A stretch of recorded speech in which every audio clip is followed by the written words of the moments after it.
নমস্কার বন্ধুরা, চলে আসছি আবার একটা রান্না নিয়ে। আজকে আমি রান্না করব আলুর দম। আলুর দম কিভাবে রান্না করব সেটাই আপনাদের সামনে শেয়ার করব। আলুর দম করার জন্য কড়াইতে আমি দিয়ে দিব তেল। কেটে রাখা আলুটার মধ্যে এখন আমি দিয়ে দিব একটু হলুদ। এখন আমি দিয়ে দিব পরিমাণ মতন লবণ। লবণ আর হলুদটা দিয়ে আলুটা আমি মেখে নিলাম। এখন আমি কড়াইতে ভেজে নিব।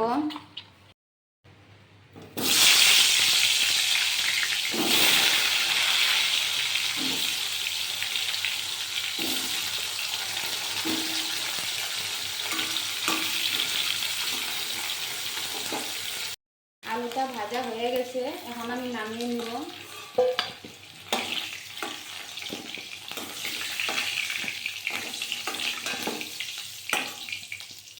এখন আমি দিয়ে দেবো একটা তেজপাতা, দিয়ে দেবো কয়েকটা গোটা গরম মশলা,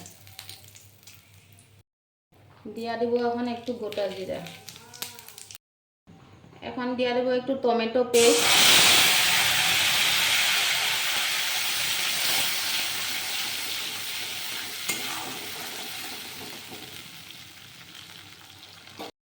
টমেটোটা ভাজা ভাজা হয়ে গেছে। এখন আমি দিয়ে দেবো পরিমাণ মতন লবণ, দিয়ে দিব পরিমাণ মতন হলুদ, দিয়ে দিব 1 চামচ জিরার গুঁড়া,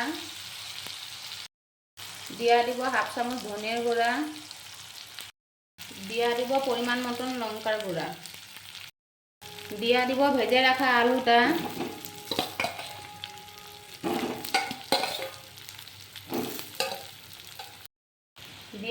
দিয়া দিব এখন বেটে রাখা বাদামটা, বাদাম বাটাটা দিয়ে আমি ভেজে নিব। টমেটো পেস্ট করে রাখা জলটা আমি দিয়ে দিব।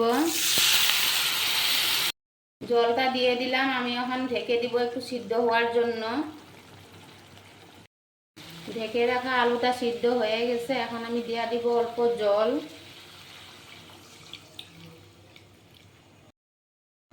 এখন আমি দিয়ে দিব কেটে রাখা লঙ্কাটা। এখন আমি দিয়ে দিব 1 চামচ ঘি।